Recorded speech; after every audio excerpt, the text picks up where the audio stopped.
I'm Erica Lynn, and we all know the ocean is the most demanding environment on Earth, consistently testing the reliability and durability of our equipment. When you spend as much time fishing as I do, you know that reliable gear is essential for staying on the water. This is why I went with the Abyss battery to power my trolling motor, electronics, and outboard. The guys at Abyss Battery are rattling the saltwater industry by manufacturing performance marine batteries specifically designed for sonar, outboards, trolling motors, and electronic fishing reels. They're also Bluetooth compatible, so I found checking battery statuses right on your phone while you're out on the water is a huge game changer. To learn more about why Abyss batteries are used by the pros and factory installed by premier boat builders, visit abyssbattery.com. Fishing like a local isn't just about catching fish. It's about connecting with the environment and the people who call it home. It's about hearing the stories and traditions that have been passed down for generations and sharing unforgettable moments with the people you meet along the way. Fishing like a local is having an experience that stays with you forever. And with Fishing Booker, you can experience it too, no matter where you are. Discover your next adventure on Fishing Booker.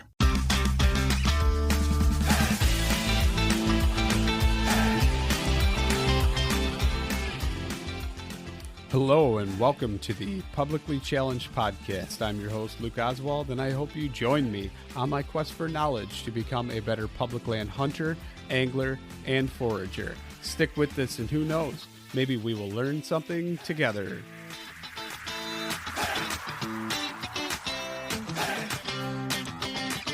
All right, so I'm sitting here and I am talking to Briana Wiles and Kat Mackinnon. And Briana, would you like to introduce yourself first for everybody listening? Yeah, so I'm Briana Wiles. I'm over here in Gunnison, Colorado. I'm currently sitting in one of our apothecaries. We have two, one here in Gunnison and one in Crested Butte, Colorado. And my big passion is using wild plants for food and medicine. So we like to involve that a lot within the products that we make within the store. And then with what I teach, Kat and I teach together doing plant camps, which are either in real life or we have an at-home version. And so within both of those courses, we kind of get into the nitty-gritty of teaching people how to either eat from the wild or make medicine and remedies from wild and native or weedy plants. Awesome. And Kat, would you like to introduce yourself for everybody listening? Yeah, sure. So my name is Kat Mackinnon, and I'm coming from Boulder, Colorado. So another high elevation herbalist. And I work for an organization called the Colorado School of Clinical Herbalism. And we have a 2-year program in herbalism, and I teach in both of those programs. But my main work that I do is I'm the director of our low-cost clinic, where our second-year students see clients for various types of chronic illness. But then I also teach for our first year programs and kind of just the basics of herbalism and anatomy and physiology disease. And I also, of course, teach with Briana. My background was originally in ancestral skills. So primitive fire making and wild foods. And that was kind of how I slid into herbalism and getting into that in general and working with herbs as medicine as well as food. And I think that's all the important pieces for now. So let's stop there. I don't know if you actually mentioned, you didn't mention the name of the school, I don't believe. Oh, I did. It's the school is the Colorado School of Clinical Herbalism. Clinical Herbalism. Okay. Yeah. Awesome. Yeah. So I'm just kind of curious, and we'll go into this and then we'll start kind of talking to both of you. But Kat, what led you to these ancestral skills and things, skills like that? Where did that come from? Well, me and my brothers were homeschooled, so we had quite a bit of time on our hands, and I think they call it unschooling now. I think at the time we were just like free range children. So you're free range humans in the woods of Connecticut. And we just had a lot of time to delve into all of our interests and passions. And at a certain point, my brothers and I all kind of synced up and were like, we need to learn how to start fires. And so we were kind of just a little pod of us. And we were like, just setting things on fire and learning all the different ways you can do that. And I think that was the entryway. I think like a lot of people, that's the entryway into ancestral skills. There's so many different ways you can get into it. But that was one of our main entries. And then from there, we just added on to it and added on to it. And eventually, as we got older, we all pursued our different things, but kind of came back to all going to the same ancestral skills school. It's the Tracker School in New Jersey, of all places, with Tom Brown Jr. And we ended up volunteering with him, and then my brothers interned or caretake with him, and then we all ended up working for the nonprofit that he started with a fellow named John Young, called the Children of the Earth Foundation. And we basically all just dove deep and did ancestral skills for like 6 or 7 years, and we're like, yes, this will be our lives, until we were like, wait, it's really hard to make money and do this. I need to build a house, not a shelter. Which actually that kind of happened. And also I think life just happened. And I was like, no, I want to do more with herbs, which is also not a very lucrative profession generally, but another kind of passion profession. So anyway, hopefully that's a good, not too rambly answer. No, that's awesome. I feel like we could talk a lot more about that. She figured out how to blend the two. She does it now. She's totally blended the two now with Plant Camp in real life, where she could teach ancestral skills and the herbs. It's great. So like starting fire when you were a kid, I got to know this because like I used to start some fires for sure. What was like your favorite way to start a fire? Gosh, when I was a kid? Yeah, when you were a kid. Not now. Like, I don't care if it's a hand drill now or whatever. It doesn't matter because ancestral skills teacher, but like, I want to know. Magnifying glass. Yes. Sure. Yes. Magnifying glass. I used to burn ants. I mean, I'm not proud of it now, but like, I used to burn ants, and I like had the magnifying glass, and I'm like, oh, let's concentrate. And the thing is like, my dad was pretty cool about like letting me get away with a lot of stuff that another like, and we grew up in town, like in a neighborhood, but like still ran pretty feral as far as kids. Like we used to have bottle rocket wars in the cornfields across the street, and like all these cool things that like now you'd probably go to jail for, I'm sure. Actually, I don't even think they sell bottle rockets anymore, like around here. But anyway, I was just thinking about that. And it's all these things that you like all the kids in the Midwest and East Coast could get away with, that in the West, like you'd be starting forest fires. Well, we did start like some forest fires. Crime. Not going to lie. Like there was crimes out here. Yeah. But you can't do you can't. Yeah. Yeah. But like, so then my dad, I was like 11 years old, and it was like FM 2176 or something, Field Manual of Army Survival. Yeah. Like old enough to read, but not probably old enough to fully understand, like, hey, you can do this, but you could hurt yourself doing this, like all the different rappelling things. And like, so here I am like zip lining out of trees and stuff, like rappelling out of trees and all kinds of stuff. Right. And that was like my childhood. So totally get it. Me and my buddy had like a huge patch of timber behind his house. And we used to go and like steal boxes of matches and like sit there and throw them and like see who could get a fire starter first, like throwing them from our fort we made that's like 20 feet up in a tree, like just crazy stuff, right?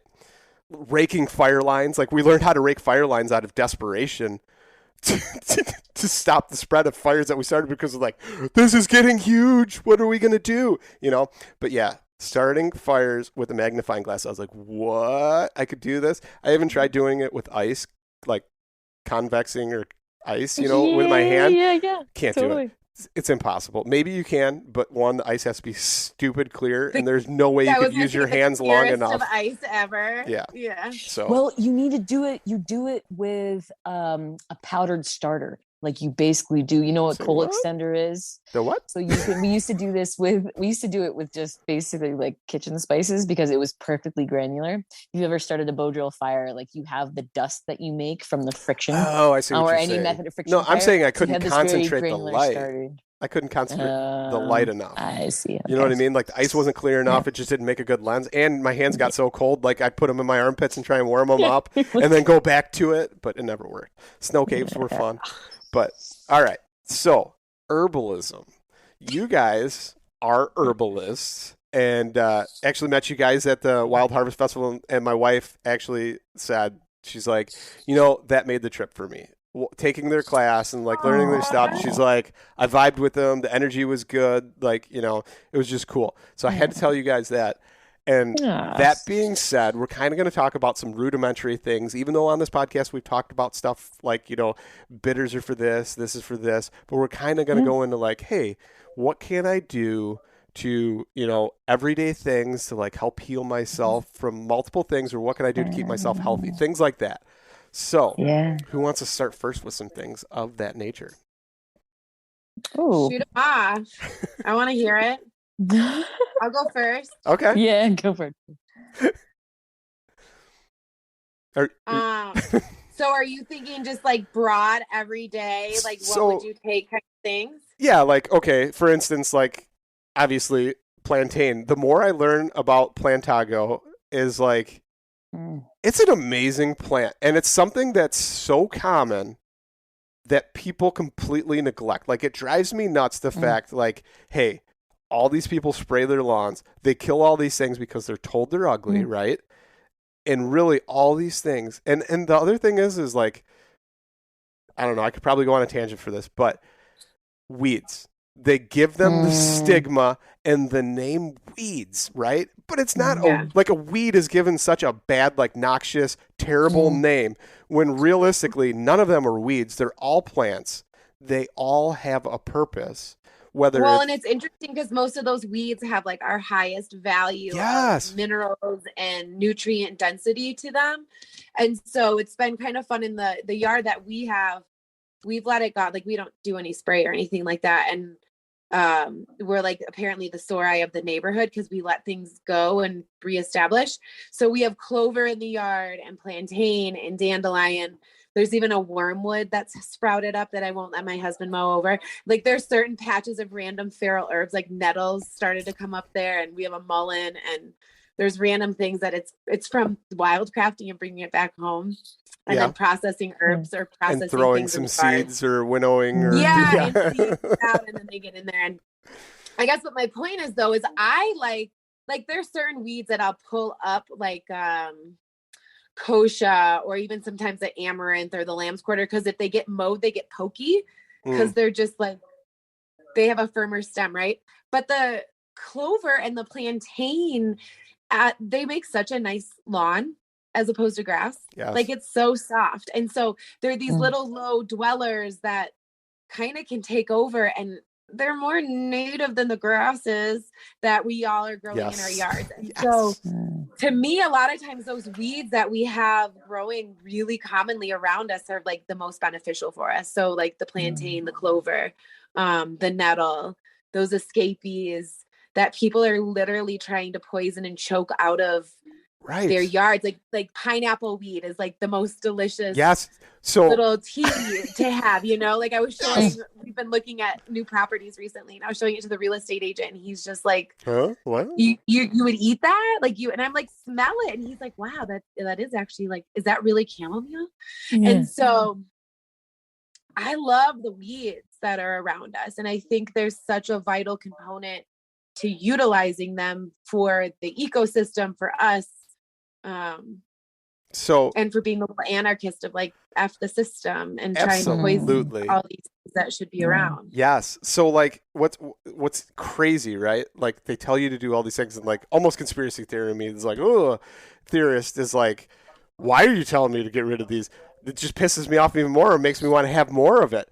But like, so my lawn, I let it go back, kind of like you're talking about your lawn, and it's like all these things I'm discovering. And like what's crazy is, so we live on a creek on some property, and every once in a while it floods, so like the soil is super rich in areas where it floods. But I used to mow it down, and now like I only mow paths through it so you can access it, but still let it all like just go back to what it was. And now I'm starting to see, this year was the first year, and it was like I wanted to use it for medicine, but at the same time I'm like, there's a little bit of irony in this because it's the first one I've ever seen, and here I am, and I'm going to like take it and utilize it for something. And it was cardinal flower. It was Lobelia cardinalis, and I'm like, Ooh, it's such a great one to see come back. Yes, it's so beautiful. And I was like, and I'm showing my kids, and they're all like, "What are you so excited? It's just a flower." And I'm like, "No, it's not. Look how beautiful it is. Number one, and two, I know. we're gonna make some tinctures out of this thing." And then, but then, like next thing you know, like 2 weeks later, here's 2 more of them, and then 2 more of them, and I'm like, yes, everything is starting to reestablish itself, and it's amazing. If I could just get rid of like the water hemlock and like things like that, but no, that's a bummer around here too in our irrigation ditches. I dig it out every year when I first start to see that first leafling, and I haven't seen it in a couple years come back. There's too much, and there's like tubers. So I had a huge pile of. It's so thick, like horse some of those manure. stalks, Yeah, like, they're deep. So I had a huge load of horse manure from the previous owners of the property, like huge. And like I'd let it break down and I use it for the garden and other things like that. But now it's like broken down to the point where like weeds are growing out of it because I didn't turn it over for like 2 years. So water hemlock is in there. And I actually went and picked up and kind of like moved it and turned it over and got into the middle of the pile. And I was filling up some stuff for like some herb garden boxes. But in doing that, I found a couple tubers of like water hemlock, and I'm like, it's kind of weird because like I could see how people would be like, oh, it kind of looks like a sweet potato or something. Yeah. Even though like if I broke one open and it's like super fibrous though, like what would possess you to ever want to do that? I don't get it. But did it have all those hollow chambers in it? Like kind of. Was it water hemlock or poison hemlock? It was more the water. It was water hemlock, yeah. I'm pretty sure because it's pretty moist back there. But I'm just fascinated that it was in the manure. Like, did the horse eat the seeds, or was it just mixed in from like? I think from a flood, probably that it got up into the seed. The seed got up into it. We were talking about doing some restoration with hemlock, and I was talking about it with another farmer, and what we kind of came up with was like, you could try like a quarter water vinegar, like a quarter cup vinegar, quarter vinegar to water kind of thing, or 3/4 vinegar to water to kind of damage the roots like this time of year, and make sure you're clipping off all your seed heads and bagging them so you don't get that continual spread. But then what we were talking about was like reestablishing the land. And so if you could get a bunch of cattail seeds to start growing where the water hemlock was, like our theory was like, I wonder if you could start to choke out some of the hemlock by getting in the cattail, which would be more of like, it would be better. And so that was our idea, was like choke it out, like dig it out, burn it out, and choke it out. And then also never harvest tubers of cattail in that area. No, and then never ever. Never. So you're telling me that it like actually poisons things around it as well?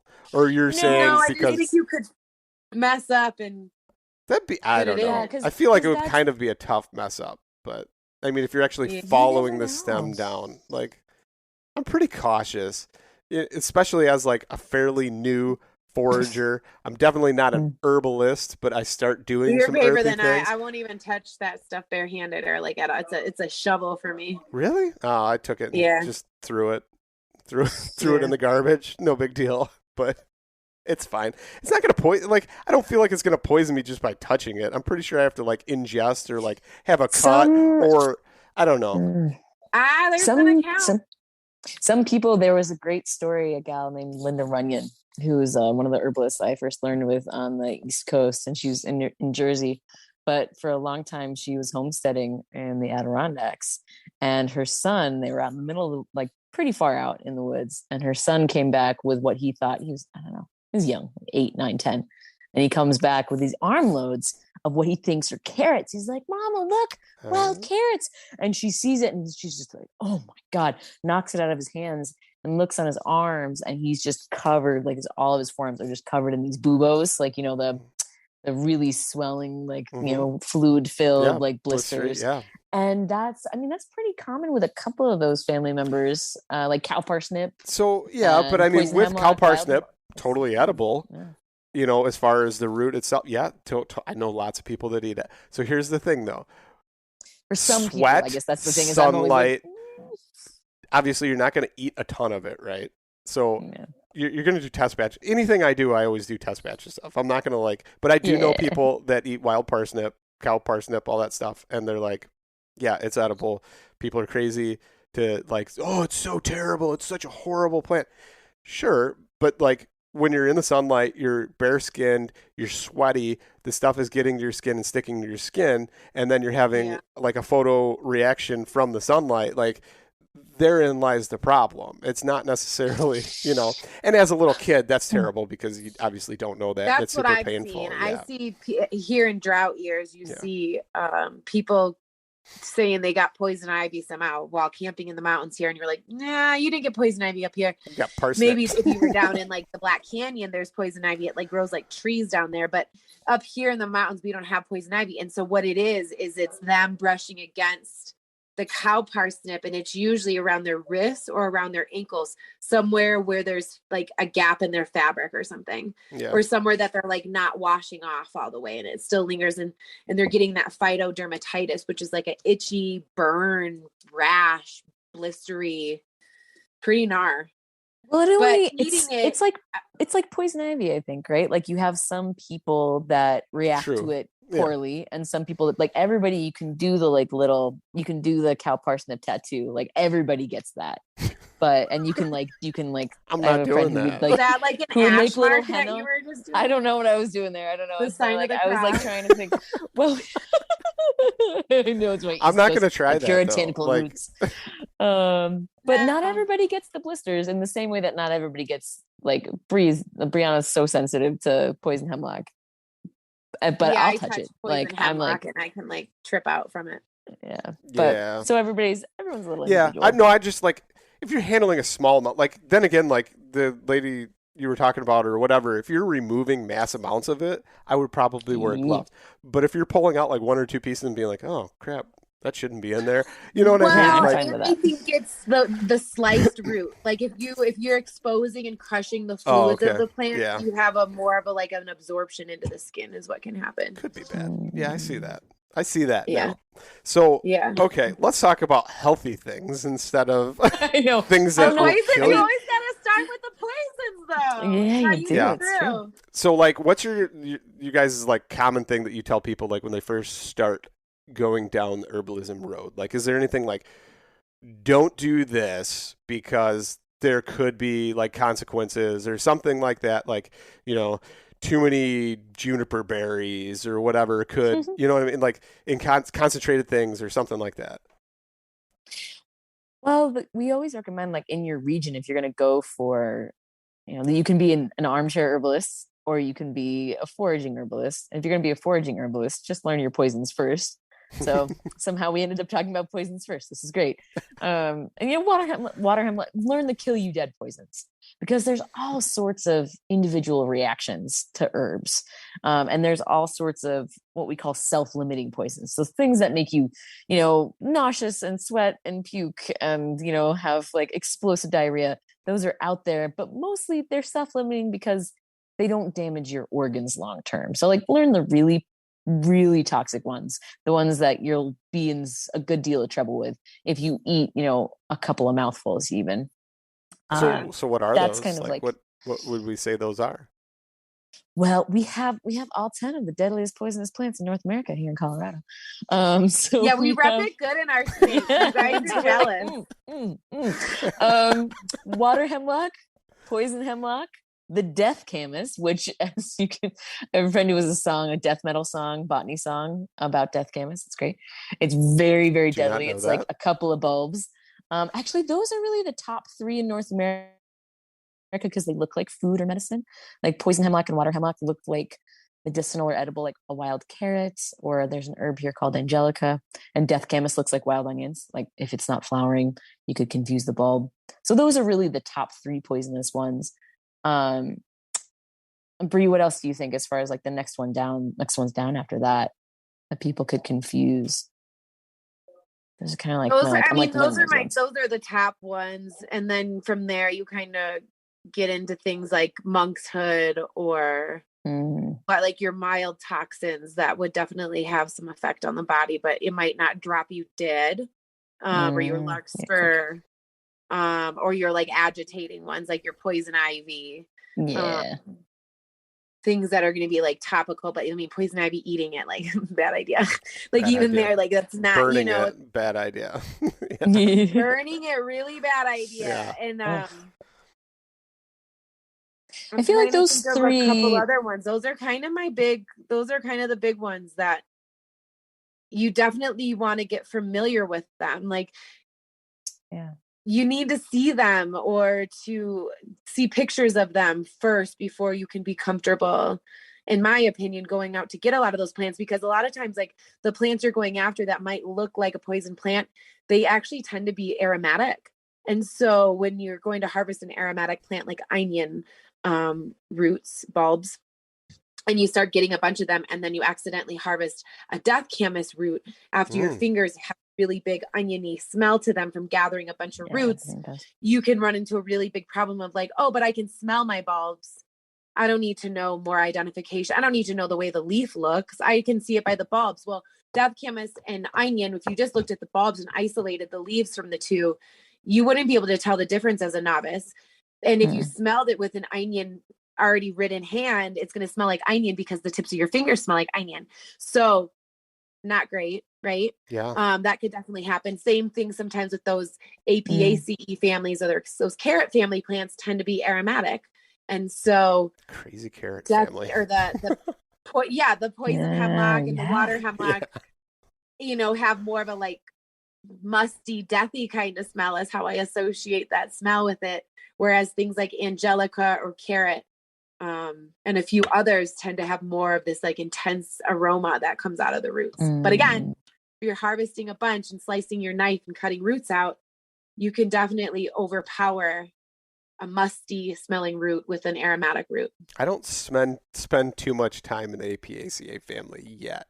Like, I'm there, I'm like, oh, it's a trend, like look at it, check it out, like, Queen Anne's lace, like, and I show my kids, like, look, see this flower doesn't have a little mark right there in the middle, like a dark/reddish dot in it, and this one does, just to show them to like stay away from them, the other ones. But like, other than that, I don't really get too far into that. Plus, like, eating like wild carrot and stuff, like, I don't find that it tastes that great either. Maybe that's just me. Like, more medicine for me is how I use APAC family. Yeah. So I'm not there yet. But like, one of the things I did and like learned, well, not even learned, but like just as like my precautionary thing, because this year was the first year I actually went around the yard and collected a bunch of things, and dried them. And like the thing you saw with my whole tea that I made today. Oh, there we go. That was all stuff that I collected over the course of the entire, like, from spring all the way through now, and dehydrated. And, so I actually spent like almost like a year and a half or like 2 years just learning plants through the seasons and like making sure that I knew them, because, as seasons change or the plants go away, or sometimes they're there the whole time, it just changes, with the season or whatever. So now, like, I know certain things come up in the seasons, and like you always see, like your dead nettle first, and then your ground ivy starts coming up after that, and like all these different things that like I felt comfortable with because I already had that established. Like, I know what that is, I know when it's here. And then this year was the year I actually went out and started collecting that stuff and drying it. That's our big advice to students, is sit with the plant for at least a year so you can see what it looks like coming up in the spring, what it looks like dying back in the fall, what the seeds look like, what the flowers look like, because a lot of leaves can look the same, and things like monkshood versus geranium could be very confusing as looking at just the leaves side by side without seeing the flowers or the seed heads. And there's a lot of plants like that where you got to sit with it. I mean, even still, I'll be like, wait, what is that one? Is that a, and then you have to like see the growth cycle a little bit, or look around at other plants nearby to like confirm with yourself that you're right, Yeah. Yeah. And that, like, that, as far as steps, like, okay, once you've got your poisons down, is just pay attention is such a beautiful recommendation. Like, following things like seed to seed is kind of how I put it to my students, is just, that's fantastic. And really, I mean, it's hard to go wrong as far as just starting out with herbs. Like, pick ones that are, if you've got something that's not toxic, really just paying attention, not just to the plants, but then once you're ingesting it in your body, really paying attention to that connection between what's happening when you start drinking your tea or taking your tinctures or taking a bath with your plants or whatever it is, like really starting to pay attention to what is it doing to your body. That's the other big piece too. It kind of applies. I mean, pay attention is kind of a precept that works across all the different things you do in your life. But as far as learning herbs, that's such a potent, that's why herbalism is so, what's the word? Egalitarian. It's like, it's for everybody. It's people's medicine because you're an expert in your own body. Everyone's an expert in their own body. So as soon as you you're drinking that tea, you can be like, what is this actually doing? Is it doing something? Is it doing a very small something or a medium something or a very large something?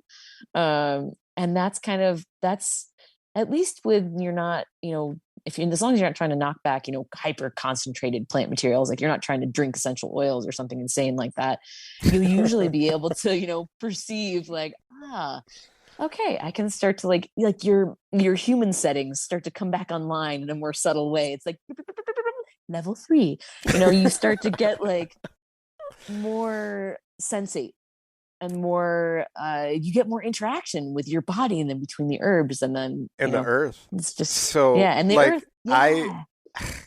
Okay. A couple years ago, I probably would have never even admitted this, right? And I actually, after I had my moment, I actually took a little video and I haven't even put it on social yet, but I was going to do a whole post on it because it's moving and people don't realize it. Okay. There's a point to where everything comes full circle. Some people never experience that. Some people experience a portion of that. And talking to a lot of different foragers, a lot of different hunters, it's everything is intersected, but those intersections are blocked now. And so you segment yourself and you're a hunter, or you're a forager, or you're a forager that is an herbalist.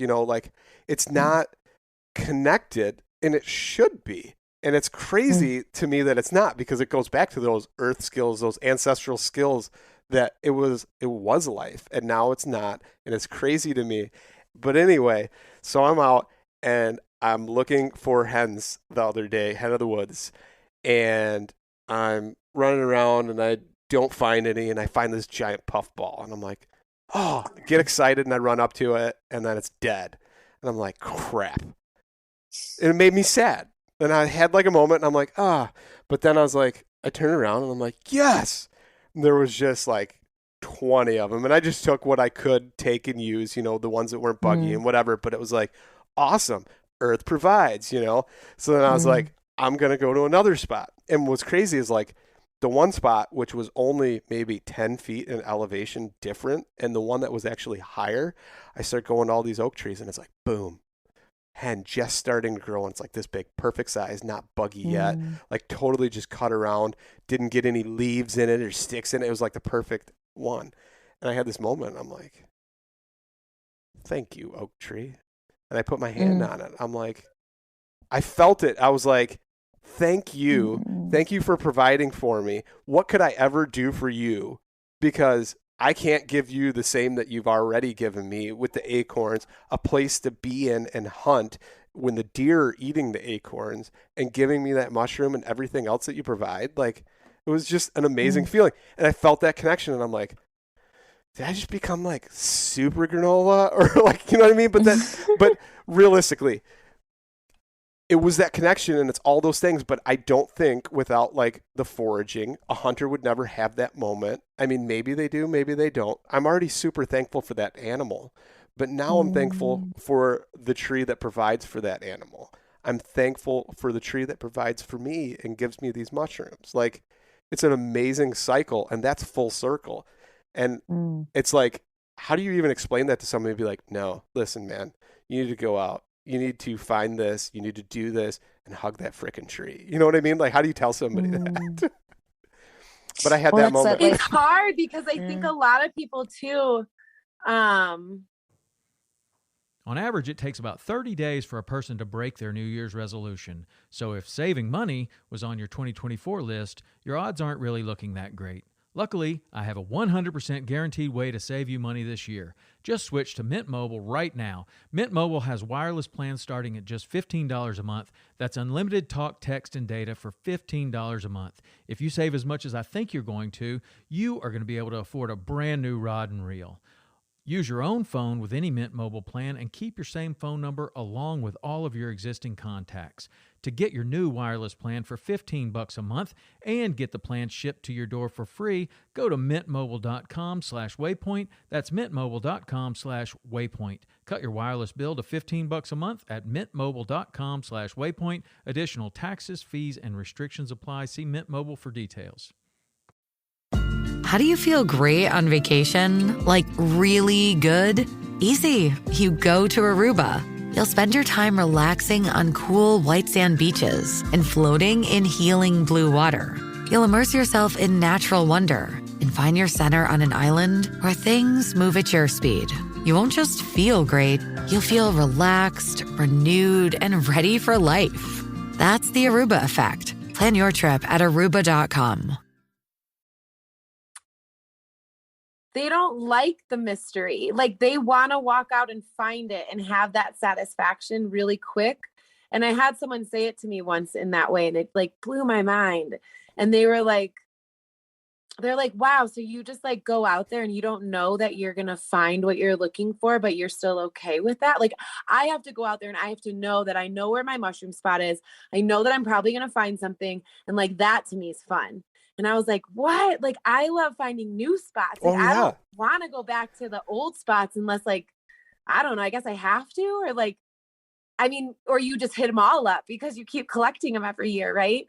I thought that was so interesting because I think it's such a common thought maybe that us foragers or wildcrafters really don't have, because I don't go out and always expect to come back with something. Like with hunting, like I don't always think like, okay, I need to go out for this plant, I'm going to come back with 6 pounds, it's going to be great, I can count on it.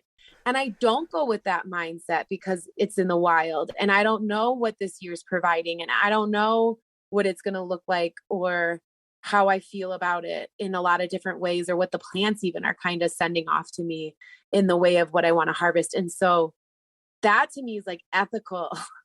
Whereas like humans that are like, no, I know this spot, I'm going to go there, I'm going to take 4 pounds every year because that's what comes. But then after a while, that spot starts to not be there anymore because they're abusing it and not treating it in that mutual respect of a way where like the plant needs to reseed itself. The plant needs to keep its root system happy. You know, like there's so many things that go into the wildcraft or the forage where you're tending a garden. You're not just, you know, like I mean, a lot of people do garden like that where they just want to take, but no, like everything matters to keep your garden successful for a decade. And beyond. And beyond. It's soil health, it's plant health, it's making sure that the microbiome of like the mycology is vibrant and healthy and supporting the soil system. Yeah, humans are funny. Like I think. Well, and that's ultimately like sustainability.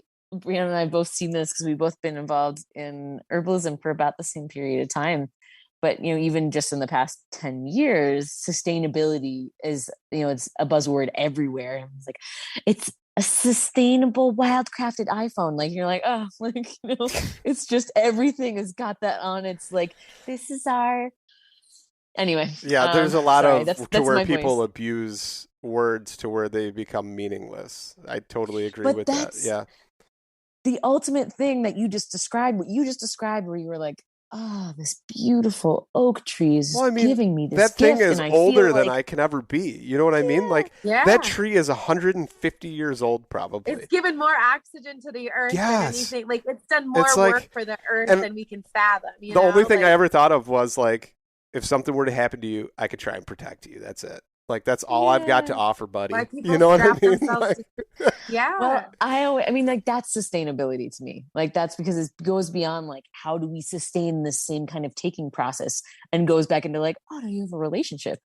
Because I mean, if you've ever been in a relationship where someone's just taking from you all the time, just gives you barely enough so that they can keep taking from you. It dies. Like that's a shitty toxic It dies relationship. eventually. Yeah. It dies eventually. Something terrible happens. The limbs fall off. Everything. Yeah, exactly. Oh, I wasn't talking about the So tree. it's I was okay. talking about the person.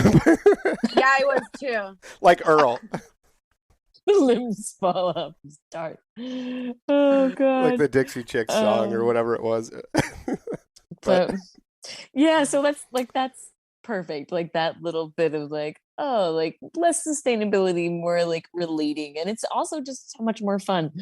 Like that's I don't know, that makes it spicy and interesting. Well, that's the and just mystery. It's like mysterious. Yeah. You're tapping into the whole system of life, and like,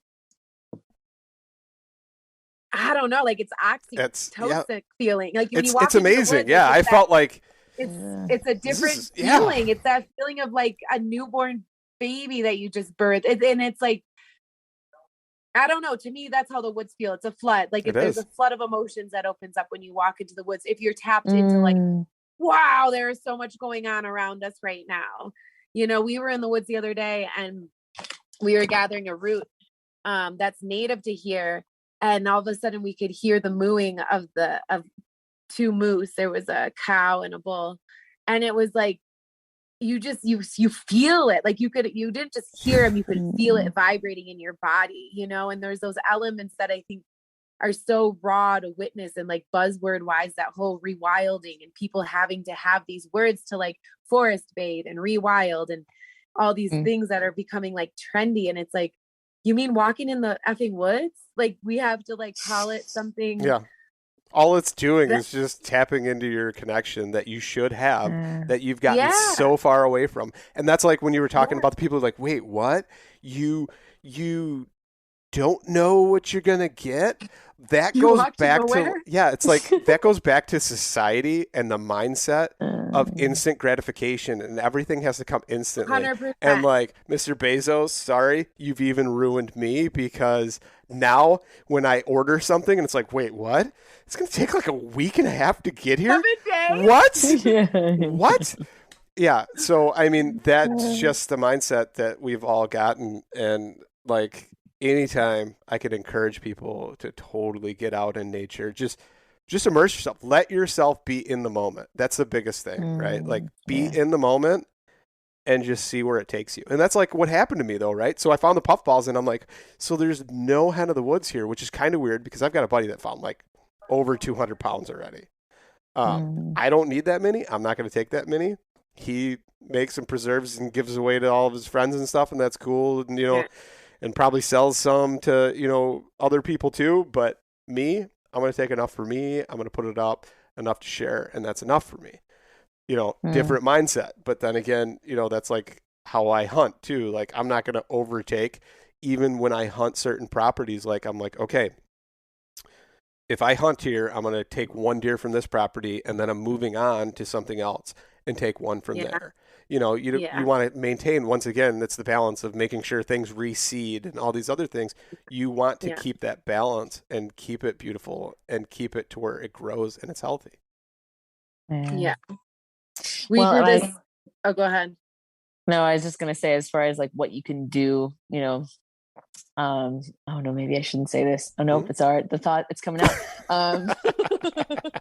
Every time I hear somebody like, cause we talk about plant offerings in our plant camps and with our students, and we're like, you know, plants love water, you know, here in the West, but you know, they also like, you know, in certain circumstances, especially in the lush, you know, Eastern forests, like, you know, poop is great. You know, as far as a way for feeding plants, just you're wondering about offerings. Right? Yeah, hashtag bury it. Exactly. Like we're so weird and greedy as humans. No, but like also just, you know, as hunters, as foragers, as herbalists, like there's, as far as paying attention, you know, beyond, you know, just giving whatever fluids, solids from your body.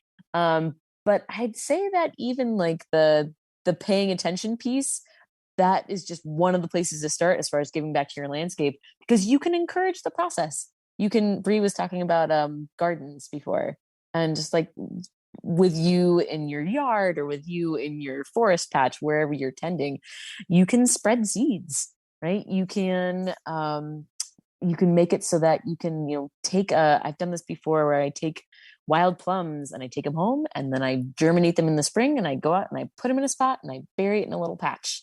There's all sorts of like little, just very super simple little things that you can do that it's are like guerrilla propagating. Beyond I do. intent. I Yeah, actually do exactly. that. So when I hunt, I use milkweed floss for a wind check. So like instead of the stupid little shake bottle with the powder, I use the milkweed floss for the wind check. But like a lot of guys will sit there and pick out the seeds and like throw them in the garbage. I actually leave the seeds on most of them. And as I'm in the tree, I'm like, oops, let it go. I'm sure a lot of farmers when I'm on field edges don't like that, but guess what? I'm planting. Yeah, I'm spreading that milkweed. But yeah, like, so back to like the herbalism side of this stuff. But like, one of the things like I found letting things go back and start restoring themselves was this year. I got super excited. My wife was like, "What are you so excited about?" I'm like, smell it. And it was pineapple weed. It was like the same thing you were talking about with like the realtor. It was the first time that it came back. And the coolest part about it was like, it was on like the edge of like a driveway to my barn that used to get sprayed, but it hadn't been sprayed in like 7-8 years. And all of a sudden now it's finally coming back. Yeah. It's one of the first ones to come back after a spray is what I've noticed. So it was pretty cool. It was pretty cool. I'm like, just smell it. It smells so good. Crush it in your fingers.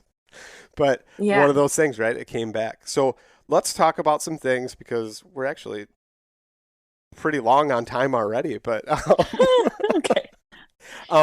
So let's just talk about like, say something that somebody could like tease, for instance, where you're not ingesting mass amounts of something to where it's just kind of a small amount, your body's taking it in, but it could be a daily thing like plantain and yarrow, like the tea you guys made or something like that, to where, it's good and you're doing it for like a nightly routine and you just want some tea anyway, because so many people have, a glass of tea or whatever anyway.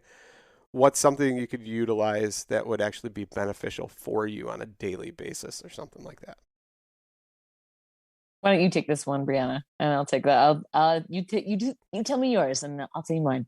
I mean, one of my, I guess, a daily nourishing, like to me, I think nourishing herbs and mushrooms.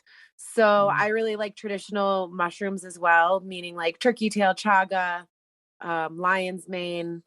I actually kind of like those more as my dailies recently than any herb. They seem to be more of a constant, but so I consider those herbs. So we've been at a mushroom kick, like with the whole COVID thing that's gone on. It's been a really great thing to get people on, getting the immune system back into place, helping it get into a fighting place if it's gotten low from different things. And so mushrooms have been freaking awesome.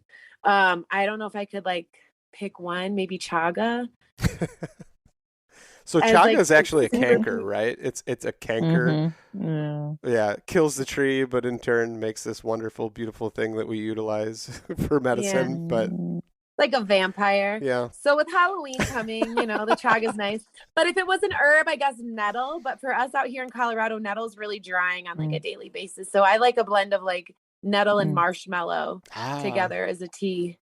So my tea I just made, because I wanted to like help the liver and everything. So I had dandelion leaf, the head with the stem of the flower, and nettle in there, a little bit of mint from the garden. Perfect.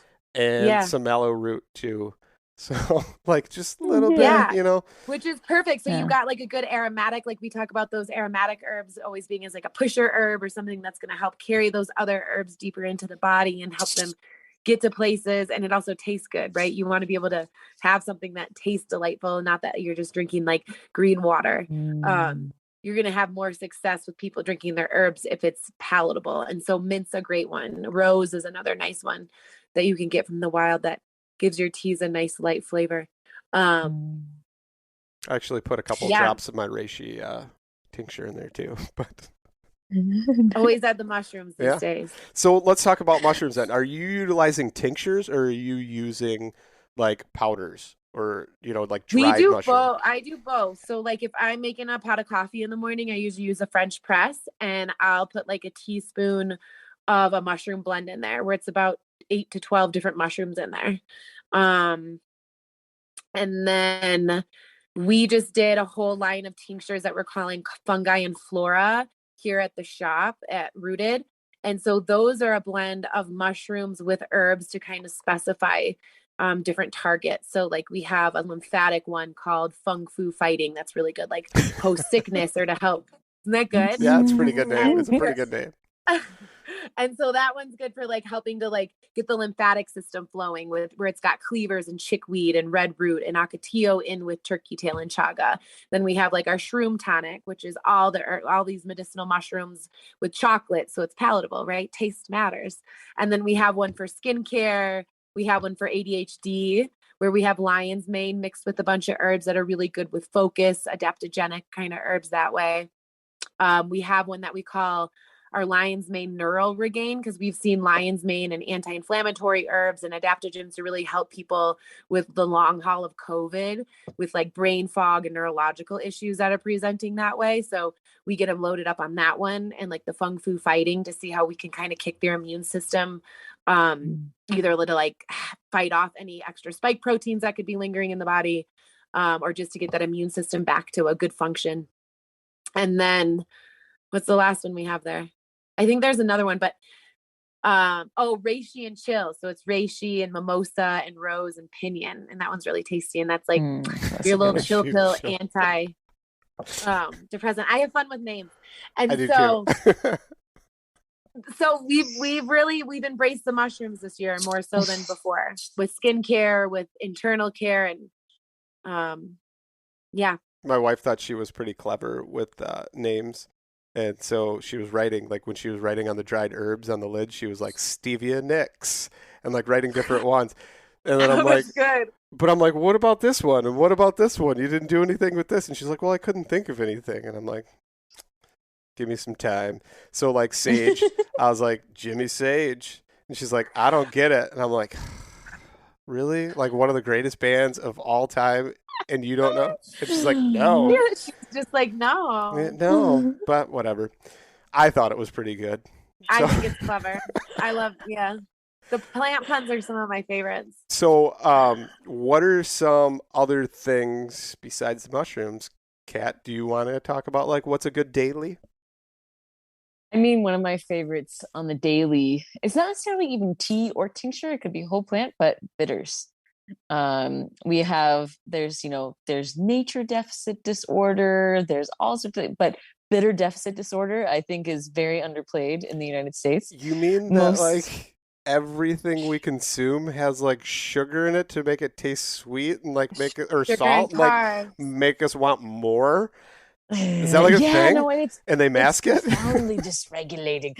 Yeah, no, I mean, it's so interesting. I was just teaching a class on bitters the other day. We were just like, we have a couple of students who are from other countries originally, or their parents were from other countries. And they were like, oh yeah, like my Italian grandmother, she'd like always had this little like glass, like right after dinner of some sort of mystery liquid. I remember sipping it and being like, oh, and it's so bitter. And she's like, it's amaro. Like, it's like they have most other countries have some sort of tradition with like eating bitter greens or having a bitter drink.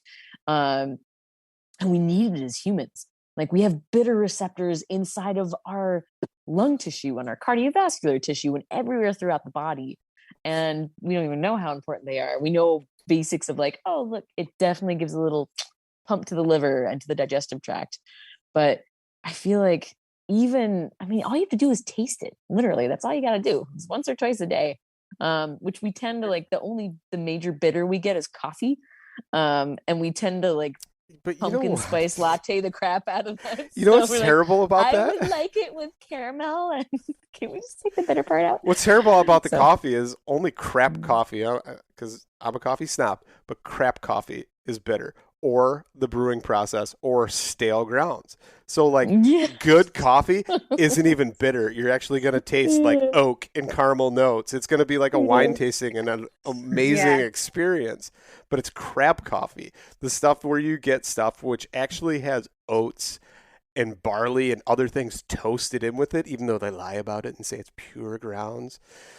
Or they use Robusto beans, which are crap, garbage, coffee beans that aren't even good. Yeah, that's how you get that.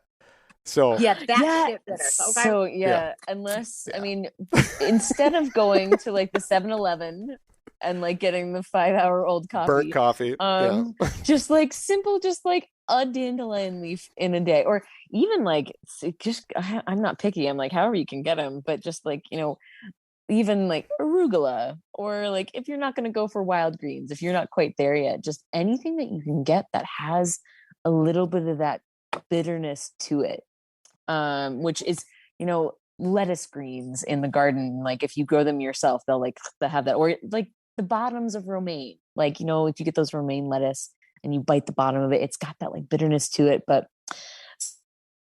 so bitter herbs, I love bitter formulas because they're just like, I mean, everybody knows bitters. Like if you go to any bar, I was in the Midway airport. I was flying back from an event on the East Coast. I was in Chicago, and I was having some digestive upset, and we were like, and I was able to go to a bar and be like, do you have seltzer and bitters? And they're like, yeah, sure. Like every bartender will be able to like pull out some bitters from behind the counter. And I was able to have seltzer and bitters usually when they're behind a bar, they're aromatic. Like they've got something like a fennel or a ginger or something mixed in with like super bitter, gentian or yellow dock or something like that. And I was able to settle my stomach. And it was just like, it's great for so many systems of your body. So that would be my daily dose for the moment, would probably be bitters. So if you're gonna do these bitters, like what would your way be versus like, I understand like incorporating in meals and stuff like that, but like is there any other type? Like what are you doing? Tinctures of some sort if you had to? No, you can always do tinctures. I think like if everybody was able to just like get some Angostura bitters or some Swedish bitters or like whatever bar bitters you have like at your liquor store, like every liquor store will have a bitters formula of some kind. It'll be more or less tasty. And then just putting that in the fizzy water or putting that into a little bit of water and knocking it back. Like that's one way. That's probably the easiest way. That's how I get most of my clients to take bitters on the daily before I be like, take a tincture, take a little witchy blend of like a little bit of wormwood and plus some ginger and like a home blend. So that brings up a good point to me. It just makes me think of it. Like, so is there something that you would tell them like, hey, that's pretty powerful bitters. Maybe not utilize that as frequently, or utilize that for when you actually need it for like maybe some type of infection or something you're trying to clear out? Because I know some of them are pretty strong. That's the thing about a lot of the herbs that we tend to work with. Like most of the herbs, as long as it's not like frankly toxic, which stuff, there's a lot of herbs that are bitter that are pretty toxic, but like I don't know, like dandelion and yellow dock, and like unless you're on some like really serious pharmaceutical cocktail to keep you alive for a very specific reason, or like you're pregnant and you're just being really careful and you're sensitive to herbs, most herbs you can kind of dose and you'll know pretty quickly whether or not it's too much or too little, because either it won't work, or in the case of bitters, you can totally, like if you we had a student the other day who they were taking an herb of the week, like to get to know an herb, and they took gentian, and they were all mad in class. They were like, I took 2 dropperfuls, which is so much. Like this is an herb that, I know, right? Like, oh, it's so bitter. Like bitters is just a taste thing. Like you need a drop. Totally. You need like a couple of drops, which I love bitters. I'm insane about it. I'll like take a whole squirt of wormwood or something like that. And even I'm like gentian, I'm like, oh my God, 2 dropperfuls. Ugh. But she was like, yeah, and I got kind of nauseous. And I'm like, oh, so then what did you do? And she's like, well, I took less. I'm like, good. That's what you do. Like, your body told you what to do. That's what I mean. Like, it's like it comes back to pay attention. That's it's limiting. Like you'll know pretty quickly. Like if you're like, all right, just not paying attention to your body, probably what you would notice at worst with bitters, if you didn't immediately get nauseous, is you maybe after like a week or so, you'd get a little constipated. Like that happens with people who are trying to do like, anti-parasite cleanses with these really bitter dark herbs like black walnut and wormwood and stuff that's incredibly cold and dry. It'll make you have a really sluggish digestion. Like that's the worst of it. That will generally happen. of course, there's all the caveats of like, okay, if you're on certain drugs, be careful, whatever. But for most people, if you are generally like in relatively good health, your body will tell you immediately. But you can always start small. That's what we always end up telling our students is like, you know what? Humans are very individual and so are herbs. So start with a couple of drops and work your way up. And don't get discouraged if you're like 5 drops isn't working, take a little bit more. You'll be fine. So one of the things that I wanted to talk to you guys about was your plant camp. So like, what is that and what's that about? Like, what is it? Well, it started a couple of years ago where we started taking students out into the wild and teaching them everything from ancestral skills to wild foods, to herbalism. And we did our first one. It was a 2-week session. We did it with Tom Eppel, who wrote Botany in a Day. And then from there, it's just kind of evolved. And so like, it was pretty awesome. And then it was like like we have students that have returned like 3 to 4 times and we've only done it 4 times. And so then the following year, we kind of broke it up and did a couple different weekends. And this past year, we did it again where it was almost like a 2-week chunk, but we let people come if they wanted to come for like session 1, session 2, or session 3, or we had most of the students did the full 2-week session.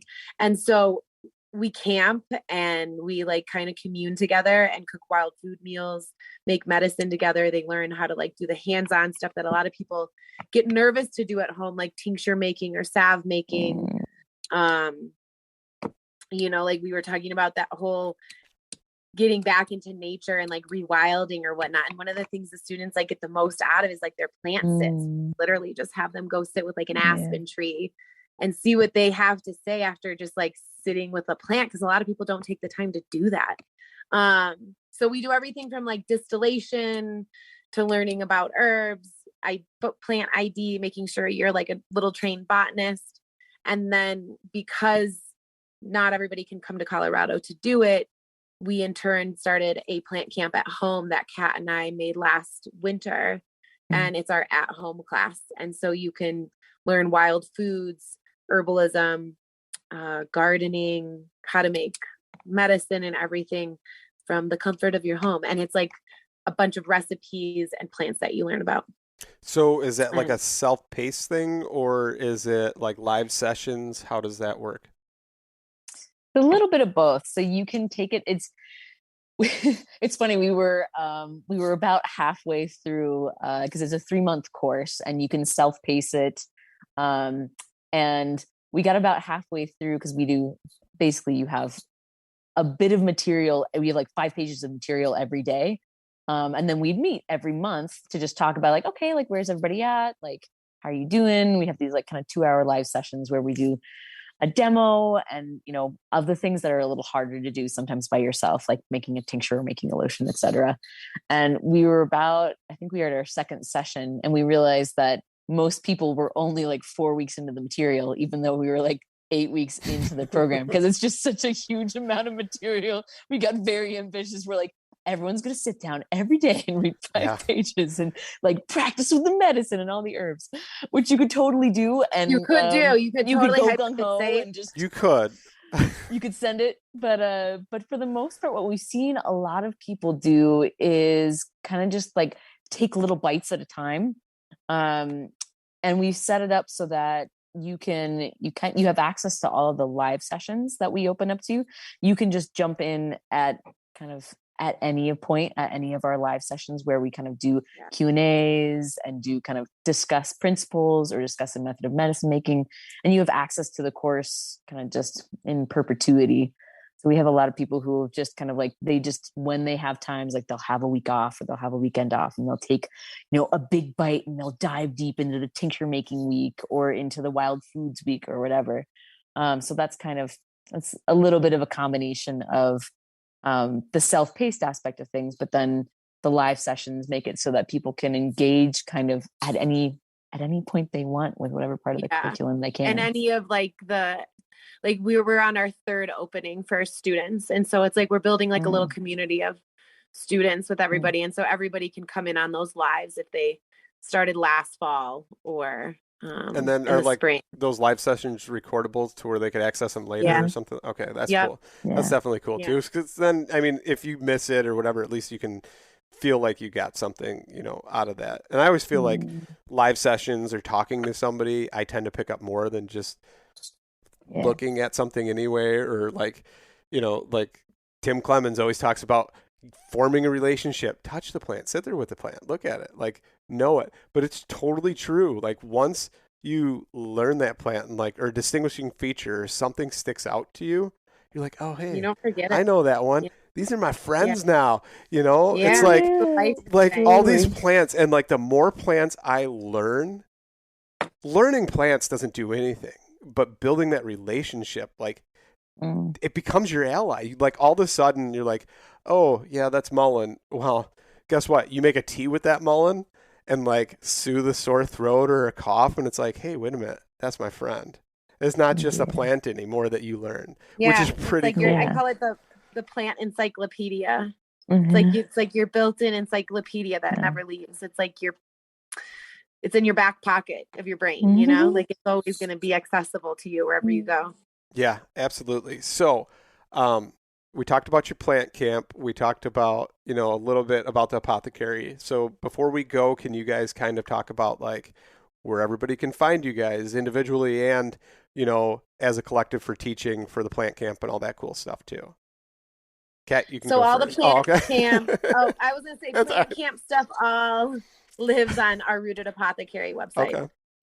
And then I think Kat's got some links there too from her website, which is meetthegreen.com. Yep, that's it.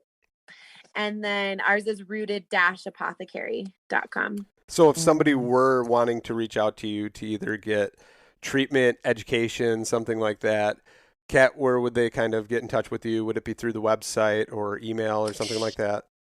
Yeah, so I have my website, my business is Meet the Green. So you can go through there and see most of the classes, either the classes I'm teaching at the Colorado School of Clinical Herbalism and the ones I teach locally. Bree and I are separated by the Rockies, basically. So Bree's on one side, I'm on the other. So I do classes kind of on the front range of Colorado, more so, other than the plant camps that I teach, that Bree and I teach. But that's probably the best place to go. Yeah, is that Meet the Green, and everything is linked through there, including to the links back to plant camp and also our we're getting together pretty soon to make our dates for this next year for our plant camps in real life. We're talking about trying to go to a couple of different states outside of Colorado, so that's coming up sometime in the next month or two here. That would be awesome. And then, so Briana, what do you say about where to reach out to you, get in touch with you if they want treatment? You can find me on social media stuff. Everything's at Rooted Apothecary. And then the rooted-apothecary.com is the website where you can find classes that we offer. There's also a fun little mini course that we have for plant camp at home called, it's actually what we took out of what we did at the Midwest Harvest Fest with the rewilding with spices. And there's a blog that we recently put up there where people can get in to get access to download that, and they get a little 5% off code to plant camp at home. But everything's on the website. There's always a ton of information to browse on there and our products and everything, but you can usually see me more on social media. And then not going to mention the books that you wrote. Oh yeah. I mean, come on. Yeah. There's so modest. So I wrote Mountain States Foraging, which will tell you all your wild plants, or most of them, that you can get from basically the Rocky Mountains up to Canada. And there's a lot of weeds in there that could be found all around the United States. And then there's also Mountain States Medicinal Plants, which carries a lot of the same plants between the two books, but one teaches you how to eat them as food. The other one teaches how to prepare them as medicine and remedies. Awesome. And one more thing, I just got to ask you, because we didn't do it. We got so wrapped up in Kat's like primitive skills that we didn't really talk about it, but like, obviously there's a long journey there, and it couldn't have just started, in college or wherever. Like, how did your plant journey start? Because it couldn't have just been that. I mean, there has to be like a big basis for that. So Can you kind of talk about that? Like, where did it come from? I started wildcrafting with my grandfather, who was Italian. So he was from Italy, and it goes back to his mother, who was picking plants in the fields out there. But he owned a lot of property in Michigan. And so we would always be picking wild plums, pears, apples, raspberries, blackberries, grapes. And so that's kind of where it started as a kid. And then it just kind of carried through with the interest. I moved out to Colorado to learn to be a body worker.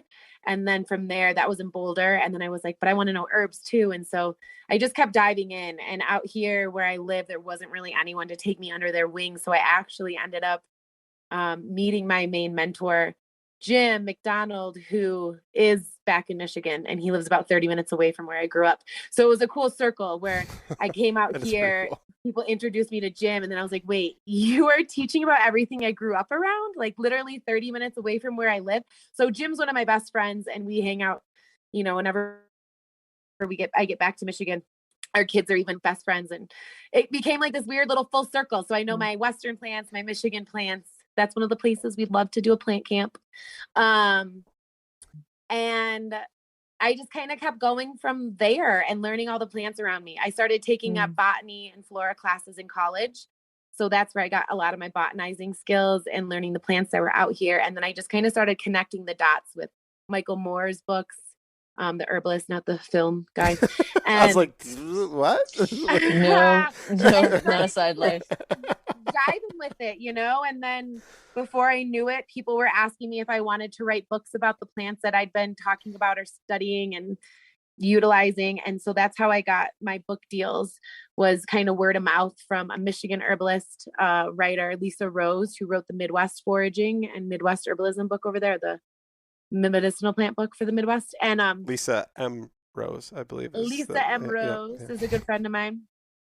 So anyway, it was kind of just part of the circle. And then that's how Kat and I met, was I needed someone who knew the Rocky Mountain plants and could do a botanical review is what they required. And no one would do it. No one felt confident enough. And so I reached out to Lisa Ganora, who used to own the Colorado School of Clinical Herbalism where Kat's at. And I was like, how can you do this? And she was like, reach out to Josh or Kat. And I reached out to both of them, and Kat was like, yeah, I want to do this. And awesome. So and Josh and Kat are actually like a thing, like they're a couple, so it's like even cuter. Aww. And they weren't at the, I know, I had to add that in there. Anyway, so that's how Kat and I met, is that I contacted her and was like, I need help. And like, who are you? Apparently you know your plants. And that was what, 8 years ago? Yeah. 9 years just ago? about now. Yeah. That's awesome. Well, thank you guys so much for coming on and talking all this fun stuff. And honestly, we really probably didn't even scratch the surface of anything, but it was amazing to carry on this conversation, and hopefully we educated some people, and I know I took away some things from it. So thank you. Yeah, thank you, for Luke. having us. Yeah, thanks for having us, Luke.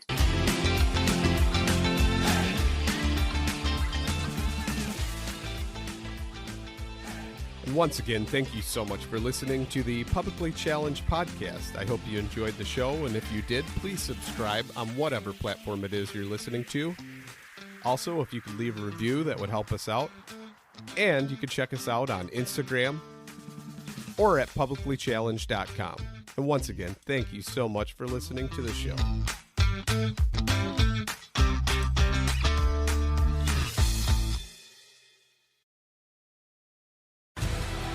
You want to succeed, you want to fish, you want to be one of the greatest. Tune in to West Marine's Life on the Water, presented by Costa Custom Boats, every Saturday night from 7 to 9 p.m. Eastern on Waypoint TV.